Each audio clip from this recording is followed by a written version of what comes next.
Hello, everyone, and welcome to Lost and Found the Missing. I'm your host, Sarah Janik, and today we're delving into a truly chilling and tragic case that is close to home, the Gannon Stauch murder case.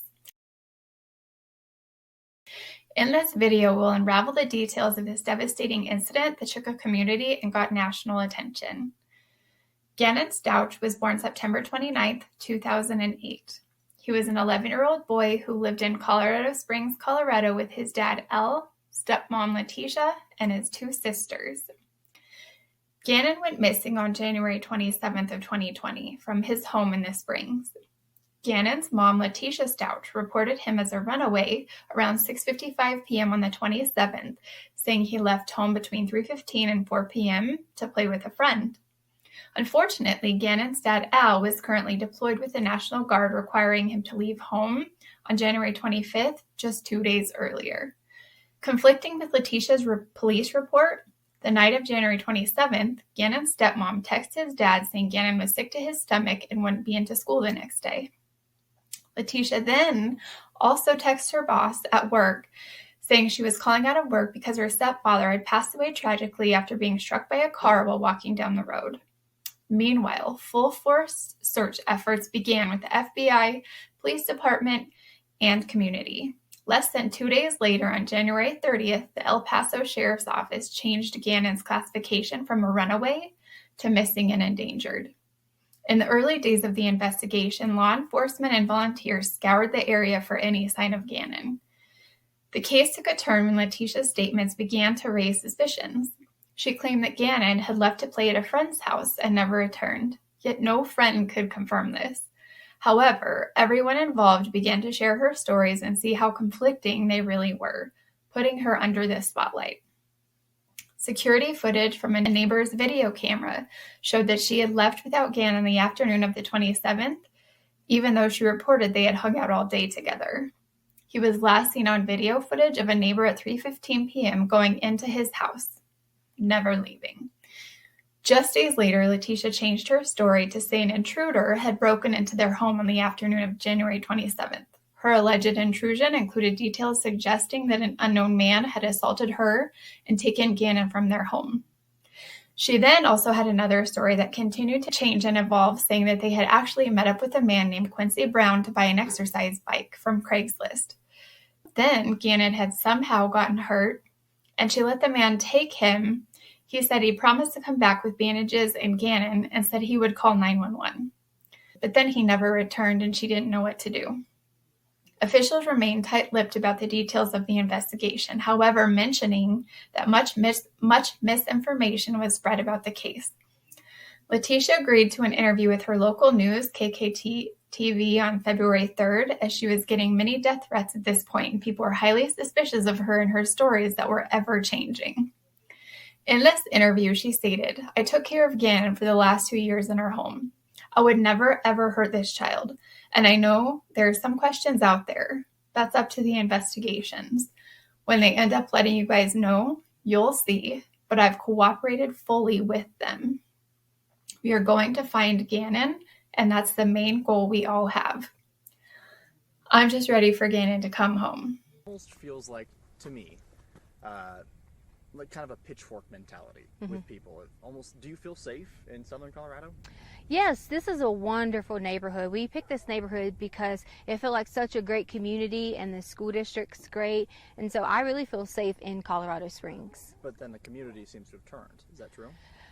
There's a lot of times that, on the Ring Gap and things like that, we hear of like a burglary every day. And, some of those things you can't always look into and think that it actually happened. You have to kind of like wheedle it out.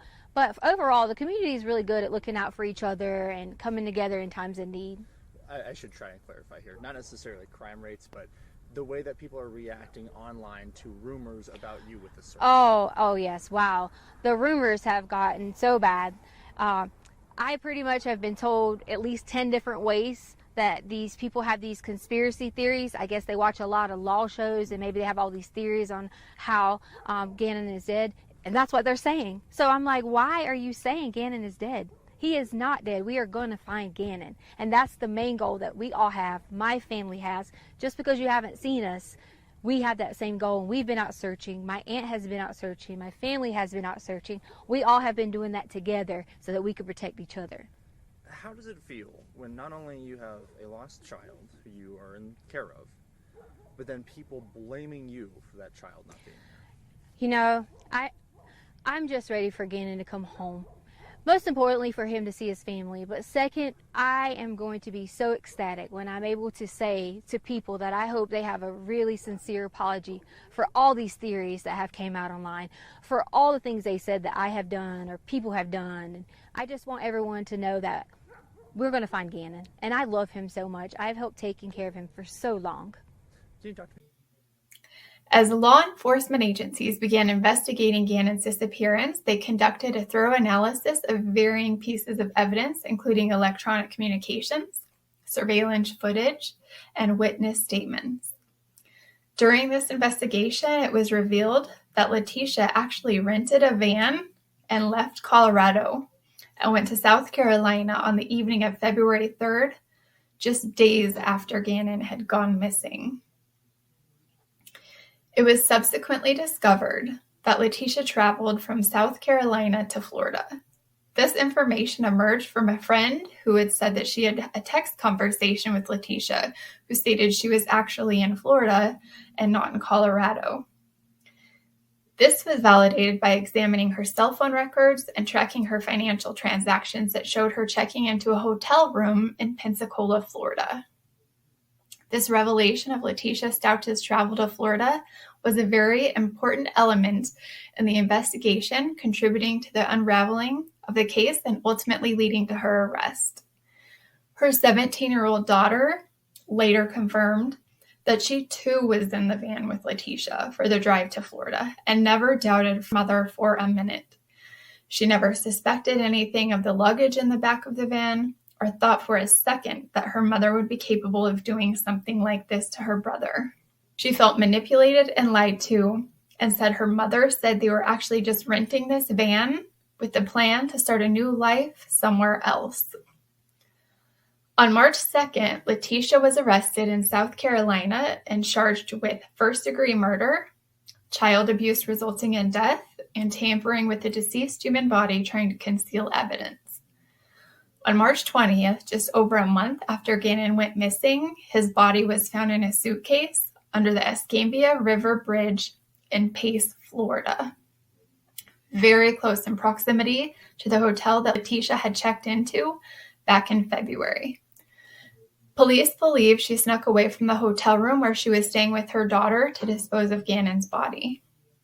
Just to name a few pieces of evidence that was revealed during the trial, her inconsistencies in her stories of how and when Gannon actually went missing, receipts and video footage of Letitia sending her stepdaughter and siblings to buy cleaning agents and trash bags on January 28th, the day after Gannon went missing.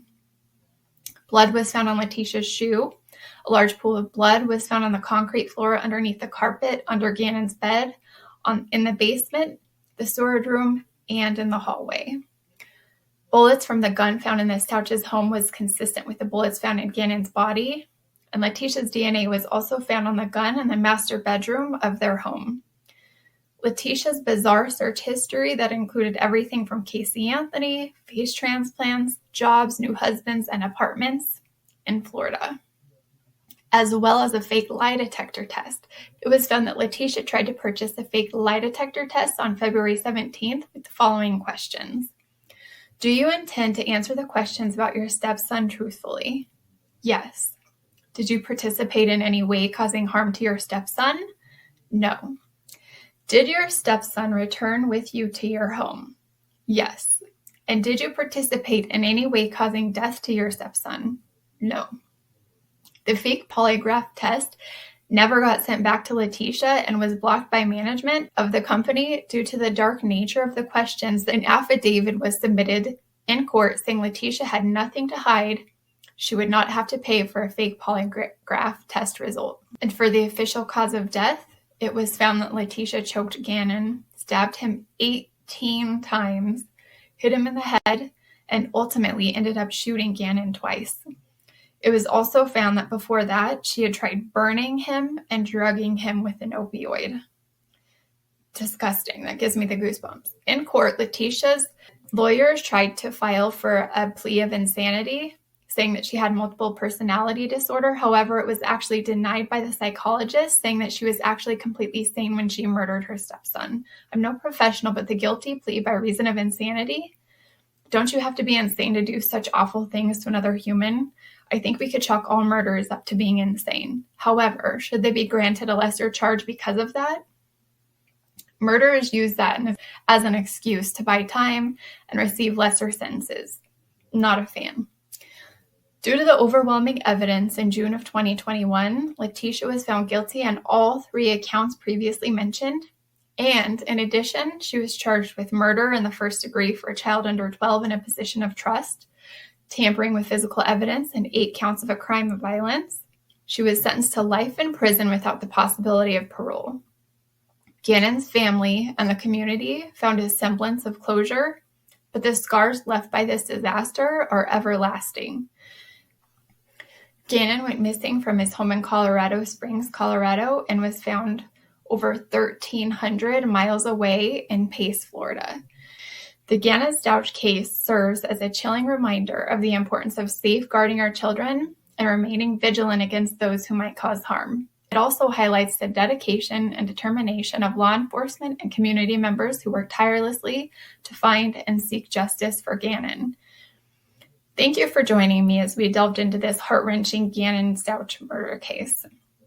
If you found this video informative, please hit the like button and subscribe to Lost and Found: The Missing. We'll be covering so many cases of the lost and found.